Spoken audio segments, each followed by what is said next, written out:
Chapter 2. A Hand in the Back. That evening, in his hotel room in Vancouver, Nick could not stop thinking about the girl in the Whistler Cafe. Why did she come and sit with him? She didn't know him, and that story about a party in Toronto wasn't true. And she was worried about something. But what? And that kiss. It was nice, of course, but why did she do it?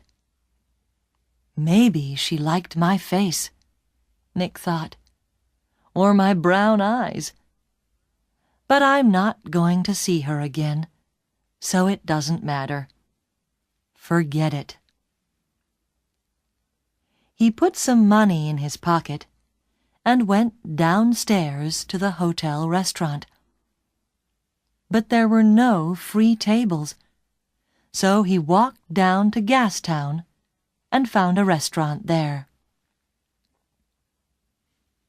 After dinner, he went for a walk. Vancouver was a friendly city, and Nick liked walking through Gastown and Chinatown, looking in the shops and watching the people. It was nearly dark now, and it was a busy time of the evening. There were a lot of cars and a lot of people. After a time, Nick began to walk back to his hotel. He came to a busy street and waited with a small crowd of people to go across. A tall woman in a blue dress stood next to him. She turned and smiled at him. "It's the first warm evening of spring," she said. "It's nice to be out after the long, cold winter." "Yeah," said Nick. "It's great. It's—" Suddenly, there was a hand in his back, and the hand pushed Nick into the road.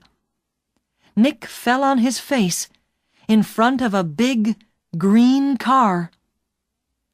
People screamed, but the green car stopped only inches from Nick's head.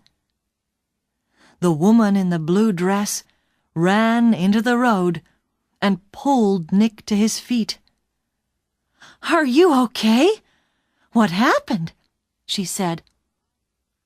The driver of the green car shouted angrily at Nick, but Nick did not hear him. "Somebody pushed me," he said to the woman. "I didn't fall. Somebody pushed me." "Pushed you?" said the woman. "Who? I didn't see anybody." Nick looked at the faces of the people near him, but he didn't know them. Then he saw a man's back. The man was tall and thin, and had very short white hair. He walked quickly away down the street, and did not look back. "Hey, you!" Nick shouted. "Wait!" But the man did not stop, and he was soon lost in the crowds. "Did he push you?" asked the woman in the blue dress. I don't know," Nick said. "Do you know him?" she asked. "I don't know his name," Nick said. "But I know that short white hair. Now where did I see it before?"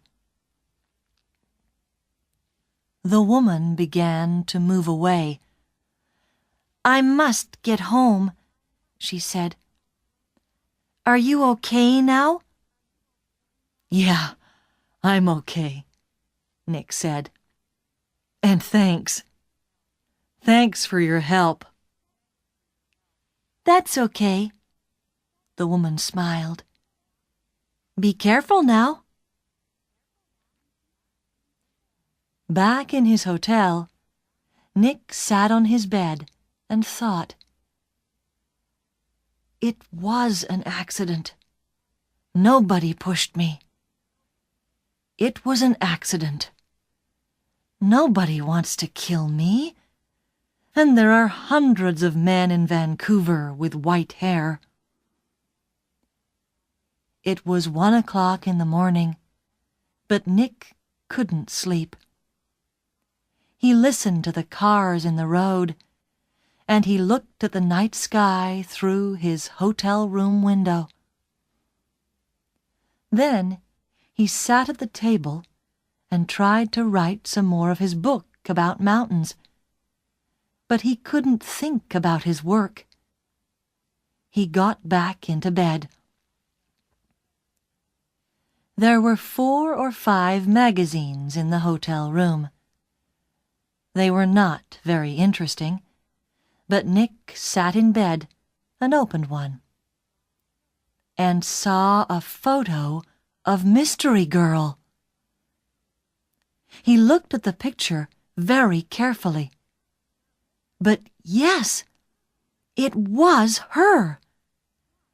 Jan, the girl from the Whistler Cafe.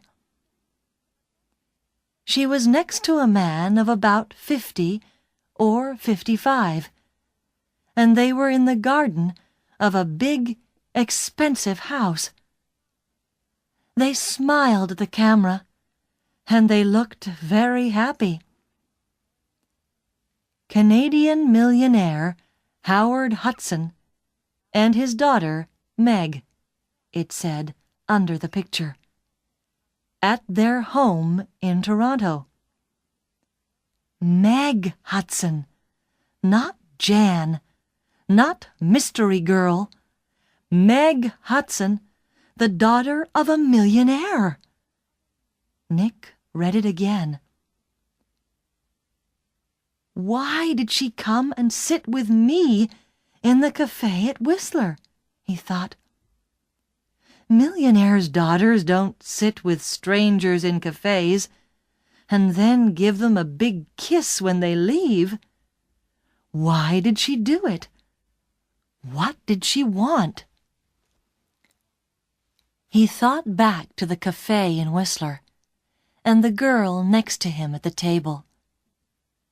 Then he remembered something. He remembered a man at a table near them in the cafe. A tall, thin man, about 60 years old. A man with very short white hair. Nick didn't sleep much that night.